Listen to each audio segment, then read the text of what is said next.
नमस्कार साथियों। आज हम बात करेंगे क्लास 6 हिस्ट्री के चैप्टर 2 के बारे में। चैप्टर का नेम है आरंभिक मानव की खोज में आखेटक खाद्य संग्राहक। ये जो सीरीज है ये एनसीईआरटी के पॉइंट ऑफ व्यू से बहुत ही इंपॉर्टेंट होने वाली है दोस्तों। ठीक है, चलिए शुरू करते हैं। पहला टॉपिक क्या है? पहला इसमें है आरंभिक मानव कौन थे। आरंभिक मानव कौन थे? विक्रम में लिखा है हंटर गैथरर। ये क्या होता है?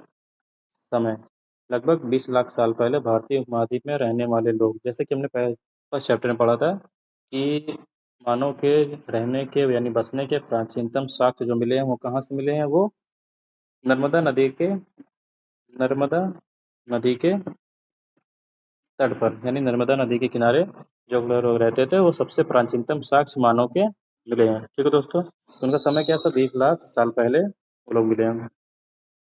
भोजन का तरीका नेक्स्ट क्या है? भोजन का तरीका है, ये लोग भोजन के लिए जंगली जानवरों का शिकार करते थे। जंगली जानवरों का शिकार करते थे, मछलियां और पक्षियां पकड़ते थे और फल फूल जड़ें दाने पत्तियां तथा अंडा इकट्ठा करते थे। ठीक है दोस्तों, जैसे कि हमने बताया ये लोग क्या करते थे? जंगली जानवर का शिकार करते थे। ये अपना भोजन के लिए क्या करते थे? जंगली जानवरों पर डिपेंड रहते थे, उनका वो शिकार करते थे, मछलियां पक्षियों को पकड़ते थे तथा जल फल फूल जड़ें दाने पत्तियां तथा अंडा इकट्ठा करते थे। ठीक है दोस्तों, ये जो हंटर और गैदरर लिखा है ये इसी की मीनिंग है। हंटर मीन वो शिकार करते थे किसका? जंगली जानवरों का। तथा वो गैदरर यानी गैदरर मतलब इकट्ठा करना। क्या इकट्ठा करते थे? क्या इकट्ठा करते थे? फल फूल जड़ें दाने पत्तियां अंडा इकट्ठा करके रखते थे आने वाले समय के लिए, वो खाने के लिए। ठीक है दोस्तों। ठीक है दोस्तों, नेक्स्ट है कौशल। कौशल क्या दोस्तों? जैसे कि वो लोग शिकार करते थे, शिकार करने के लिए लोगों के पास एक कौशल होना चाहिए। शिकार करने के लिए बहुत सतर्क तेज सूझबूझ वाला होना पड़ता है। ठीक है, जैसे किसी पक्षी को पकड़ना है, किसी मछली को पकड़ना है या किसी बड़े जानवर किसी जंगली जानवर को शिकार करना है, उसके शिकार के लिए आपके लिए बहुत कौशल होना चाहिए, तब जाकर आप वो शिकार कर सकते हैं। ठीक है, तो ऐसे लोग वो शिकार करते थे जिसके अंदर बहुत कौशल होता था, जो तेज तर्रार थे ताकतवर थोड़ा होते थे, वो लोग शिकार किया करते थे। ठीक है दोस्तों, आरंभिक मानव एक जगह से दूसरी जगह क्यों जाते थे? आरंभिक मानव एक जगह दूसरी जगह से क्यों घूमते थे, क्यों जाते थे? ठीक है दोस्तों, इसके चार मुख्य कारण है। मुख्य कारण क्या है दोस्तों? आइए देख लेते हैं। चार मुख्य कारण इसके क्या है? चार मुख्य कारण में पहला कारण क्या है? संसाधनों का समाप्त होना। पहला कारण है संसाधनों का समाप्त होना। एक ही जगह पर लंबे समय तक रहने से वहाँ के फल पौधे और जानवर खत्म हो जाते थे। जैसे कि वो लोग क्या करते थे? फल खाते थे, पौधे वगैरह खाते थे, जानवर खाते थे। अब जैसे एक ही जगह पर लंबे लंबे समय से रहेंगे तो वहाँ के वो शिकार करते हैं, वो जानवर वहाँ खत्म हो जाते थे, पेड़ पौधे वो लोग खा जाते थे, तो एक ही जगह पर रहने वाले वो चीज़ समाप्त हो जाए। समाप्त हो जाने से क्या होता था? वो दूसरी जगह जाते थे जहाँ पर उसकी व्यवस्था हो, जहाँ पर भी वो उपलब्ध हो। ठीक है दोस्तों, दूसरा इसमें कारण क्या है? शिकार का पीछा करना। शिकार का पीछा, जानवर चारे या शिकार की तलाश में जगह बदलते हैं, इसलिए उनका शिकार करने वाले लोग भी उनके पीछे पीछे जाते थे। जैसे जानवर है वो एक जगह से दूसरी जगह जाते थे, तो वो शिकार करने के लिए भी एक जगह से दूसरी जगह उसके पीछे पीछे जाया करते थे, तो इसी वजह से वो एक जगह से दूसरी जगह जाते थे। तीसरा कारण है मौसमी पौधे और फल। अलग अलग पेड़ों पर अलग अलग मौसम में आते हैं, फल अलग अलग आते हैं, इसलिए लोग यही सही मौसम की तलाश में जगह बदलते हैं। मौसमी पौधे या फल, जैसे कि आप लोग जानते हैं कि अलग अलग मौसम होते हैं, अलग अलग मौसम के लिए अलग अलग फल होते हैं।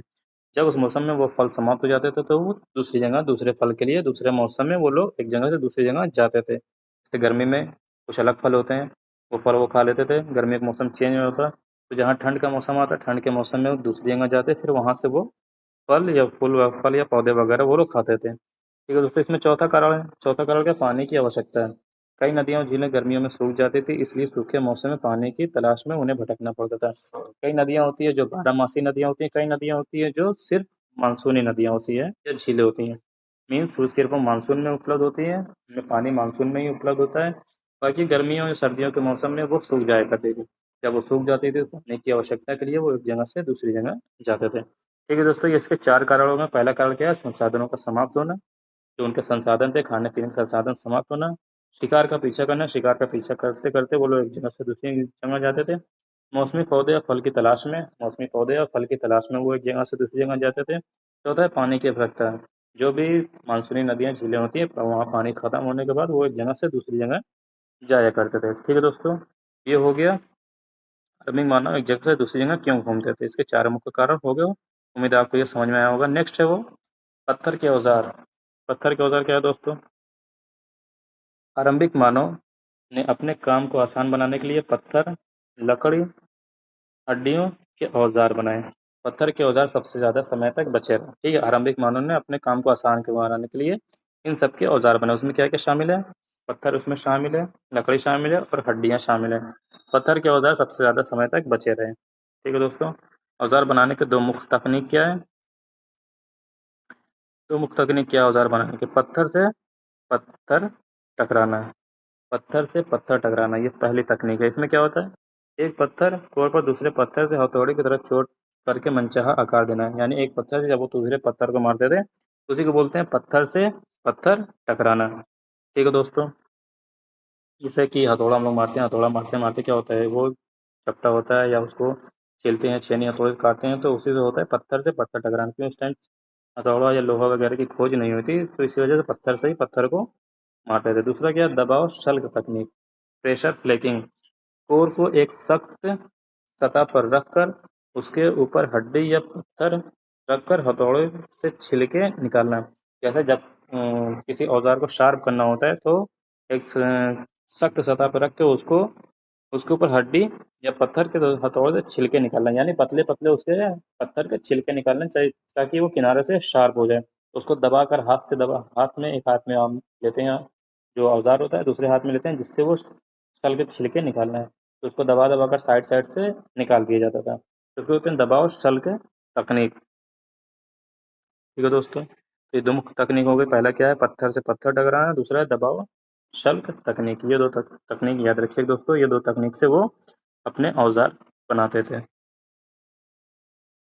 नेक्स्ट टॉपिक इसमें है महत्वपूर्ण प्रस्थल। कौन से महत्वपूर्ण प्रस्थल है, ये इंपॉर्टेंट साइट्स कौन सी है? पुरास्थल क्या होते हैं? पुरास्थल वो स्थान जहाँ औजार, बर्तन, इमारतें जैसे चीजों के अवशेष उपलब्ध हो। यानी जो पुराने अवशेष है, जो पुराने लोग यूज करते थे, अगर कुछ उनके टुकड़े या कुछ उनकी खराब चीजें वहाँ मिट्टी में दब के रह गई हैं तो उसके जो अवशेष मिलते हैं उसी को बोलते हैं पुरास्थल यानी पुराने स्थल।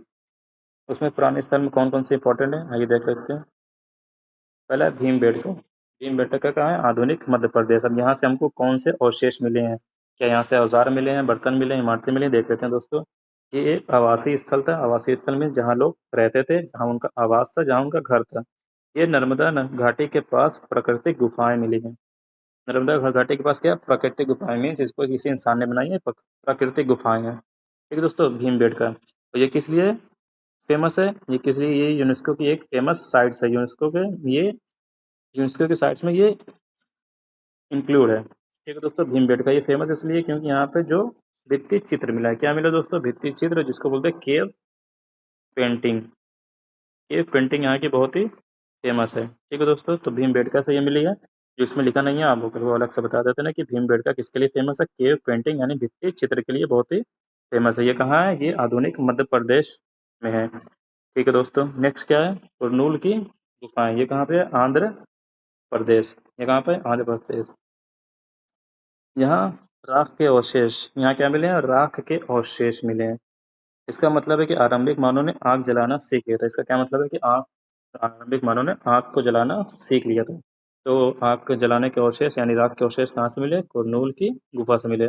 आवासीय स्थल कहाँ पे है? भीम बेटका। आवासीय स्थल कहाँ पे है? भीम बेटका। यहाँ पे लोग रहते थे, जो प्राकृतिक गुफाएं। थर्ड इसमें क्या है? हुंसकी। हुंसकी क्या है दोस्तों? ये भी कर्नाटक में है।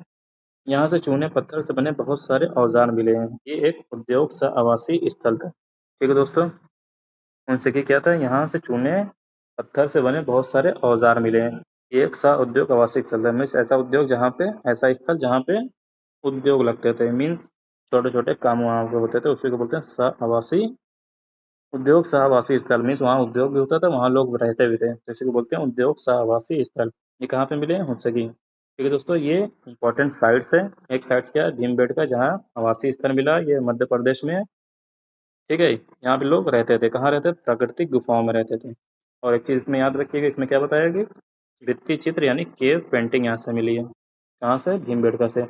सेकंड क्या था? कुरनूल की गुफाएं जो आंध्र प्रदेश में, यहाँ से राख के अवशेष मिले। इसका क्या मतलब है कि आरंभिक लोग आग जलाना सीख रहे थे। थर्ड क्या है, हुंसकी जो कर्नाटक में है, यहाँ से चूने पत्थर के बहुत सारे औजार मिले हैं। ये एक सौद्योगिक आवासीय स्थल है, सौद्योगिक आवासीय स्थल में थे, यहाँ उद्योग के साथ लोग वहाँ रहते भी थे। ठीक है दोस्तों। नेक्स्ट टॉपिक क्या है, बदलती जलवायु और उसका प्रभाव लगभग 12,000 साल पहले। अब जैसे कि जलवायु 12,000 साल पहले चेंज हुई थी, तो उसका प्रभाव लोगों के जीवन पर कैसे पड़ा। गर्मी का बढ़ना, दुनिया की जलवायु गर्म होने लगी, जिससे घास के मैदान विकसित हुए। जैसे जैसे गर्मी बढ़ती गई, 12,000 साल से पहले से गर्मी जैसे जैसे बढ़ती गई, यानी जो अर्थ का एवरेज टेम्परेचर है वो धीरे धीरे बढ़ता गया। उसके बढ़ने से क्या हुआ, घास के मैदान विकसित हुए, यानी जो घास के मैदान विकसित हुए, अभी बहुत से आपको घास के मैदान मिल जाएंगे, जैसे स्टीपी हो गया, कैंटरबरी हो गया, ये घास के मैदान होते हैं, पियरे हो गया, ये सब घास के मैदान विकसित हुए। तो जैसे जैसे जलवायु गर्म होती गई, वैसे वैसे घास के मैदान विकसित होते गए। पशुपालन की शुरुआत, घास खाने वाले जानवरों की संख्या बढ़ने लगी। जैसे जैसे घास के मैदान बढ़े, घास खाने वाले जानवरों की संख्या बढ़ने लगी, लोग इसके पीछे गए और इन्होंने पालना शुरू किया। ठीक है दोस्तों, पशुपालन की भी शुरुआत हुई। थर्ड इसमें है खेती की शुरुआत। इसी समय गेहूं, जौ, धान, चावल प्राकृतिक रूप से उगने लगे और लोगों ने खेती करना शुरू किया। जैसे कि हमने पहले चैप्टर में पढ़ा था, गेहूं और जौ, इसकी भी शुरुआत हुई थी। ये कहाँ से मिला हमको, ये हमको मेहरगढ़ से मिला था, जो कित्थर और सुलेमान पहाड़ियों से था। धान धान कहाँ से मिला था, ये नर्मदा नदी के तट उत्तर में मिला था, जो आधुनिक उत्तर प्रदेश के मिर्जापुर के लेवरादेर में था। ठीक है, प्राकृतिक से उगने लगा और लोगों ने खेती करना शुरू किया था। तो बदलती जलवायु से इसका क्या इफेक्ट पड़ा, उसका ये इफेक्ट पड़ा कि गर्मी बढ़ने लगी। गर्मी बढ़ने से घास के मैदान विकसित हुए, घास के मैदान विकसित हुए तो लोग पशुपालन की शुरुआत हुई, क्योंकि घास चरने वाले जो जानवर थे उनकी संख्या बढ़ने लगी, तो लोग जानवरों को पालने लगे। जानवर पालने के बाद क्या हुआ, खेती की भी शुरुआत हुई। खेती की शुरुआत में सबसे पहले लोग किसकी खेती करते थे, गेहूं, जौ, धान यानी चावल की खेती लोगों ने करना प्रारंभ कर दिया था। ठीक है दोस्तों। नेक्स्ट है पाषाण काल का विभाजन, स्टोन एज टाइम। पाषाण काल का विभाजन, इसमें देख लेते हैं कि पाषाण काल तो कितने टाइप्स में यानी कितने टाइम ऑफ पीरियड में डिवाइड किया गया है। पाषाण काल देखिए मुख्यतः 3 पार्ट है, पुरापाषाण, मध्यपाषाण, नवपाषाण। ठीक है, उनका टाइम पीरियड देख लेते हैं, उस टाइम पीरियड में क्या क्या इंपॉर्टेंट चीज है। पहला क्या है, पुरापाषाण काल है। पहला क्या है, पुरापाषाण काल। ठीक है दोस्तों, काल क्या है, पुरापाषाण काल, उसका नाम है। समय सीमा 20 लाख साल पहले से 12,000 साल पहले तक, ये इसका टाइम पीरियड है। ये टाइम पीरियड मानव इतिहास का सबसे लंबा टाइम पीरियड है। लगभग 99% जो टाइम पीरियड है वो इसी काल में है। ठीक है, 20 लाख साल पहले से 12,000 साल पहले तक मानव इतिहास का 99% इसे हिस्सा है। इसे आरंभिक, मध्य और उत्तर पाषाण काल में बांटा गया है। इसमें आरंभिक है, मध्य है और उत्तर पूरा पाषाण काल में इसको डिवाइड किया गया है। ठीक है दोस्तों। नेक्स्ट क्या है, नेक्स्ट है मध्य पाषाण काल। मध्य पाषाण काल का टाइम पीरियड क्या है दोस्तों, मध्य पाषाण काल 12,000 साल से 10,000 साल तक पहले तक है, यानी बस 2,000 साल इसका टाइम पीरियड है। इस काल के पत्थर औजार बहुत छोटे होते थे, जिन्हें माइक्रोलिथ यानी लघु पाषाण बोलते हैं। ठीक है, इस टाइम आते आते लोगों ने क्या किया, लोग ऐसे डेवलप हो गए थे कि उनके जो औजार होते थे वो बहुत नुकीले, बहुत छोटे, बहुत शार्प होने लगे। तो इसी वजह से इसको क्या बोलते हैं, माइक्रोलिथ बोलते हैं। माइक्रोलिथ बोलने की वजह यही है कि उनके जो औजार होते थे वो बहुत छोटे होते थे। ठीक है दोस्तों। थर्ड इसमें क्या है, नवपाषाण काल। नवपाषाण काल का टाइम पीरियड क्या है, 10,000 साल पहले शुरू होकर अभी तक, इसी को बोलते हैं नवपाषाण काल। इसमें खेती और स्थायी जीवन की शुरुआत हुई थी। इसी टाइम पीरियड में खेती और स्थायी जीवन की शुरुआत हुई थी। लोगों ने जानवरों को खेती करना शुरू कर दिया था। जैसे 7,000 साल पहले लोगों ने गेहूं और जौ उगाना शुरू किया था, पहले चैप्टर में आपको बताया गया था। ठीक है दोस्तों। तो जो पाषाण काल का टाइम है, पाषाण काल टाइम 3 पार्ट में डिवाइड किया गया, पूरा पाषाण, मध्य पाषाण और नवपाषाण। ठीक, होप आप लोगों को ये समझ में आया होगा टाइम पीरियड। अन्य महत्वपूर्ण रोचक तत्व, अन्य महत्वपूर्ण रोचक तत्व क्या है दोस्तों, देख लेते हैं। शैल चित्र, रॉक पेंटिंग, इसको केव पेंटिंग। मध्य प्रदेश और दक्षिणी उत्तर प्रदेश की गुफाओं में जंगली जानवर के बहुत सारे सजीव चित्र मिले हैं। ठीक है, जैसे मध्य प्रदेश में आपको बताया था, मध्य प्रदेश में कहा, भीमबेडका की गुफा में चित्र मिले हैं। बाकी दक्षिण उत्तर प्रदेश की गुफाओं में जंगली जानवर के बहुत सारे चित्र मिले हैं। इसको शैल पेंटिंग मिलती है। शैल मीन्स क्या होता है, रॉक यानी कोई चट्टान। ठीक है। भारत में शुतुरमुर्ग, पाषाण युग में भारत में शुतुरमुर्ग पाए जाते थे। महाराष्ट्र के पाटने प्रस्थल से शुतुरमुर्ग के अंडे के छिलके मिले हैं। ठीक है दोस्तों, ये याद रखिएगा। भारत में शुतुरमुर्ग कब पाए जाते थे, पूरा पाषाण युग में। कब, पूरा पाषाण युग में, जो 20 लाख साल पहले से 12,000 साल पहले तक टाइम पीरियड था। कहाँ पे, महाराष्ट्र के पाटने स्थल से शुतुरमुर्ग के अंडे के छिलके मिले। कहाँ से मिले? महाराष्ट्र के पाटने से। ठीक है, महाराष्ट्र के पाटना स्थल है, वहाँ से शुतुरमुर्ग के अंडे के छिलके हमको प्राप्त हुए। ठीक है दोस्तों, ये था आपका आज का चैप्टर आरंभिक मानव की खोज आर्किटेक्ट संग्रहालय। उम्मीद करते हैं आप लोग को ये चैप्टर समझ में आया होगा। शुक्रिया दोस्तों।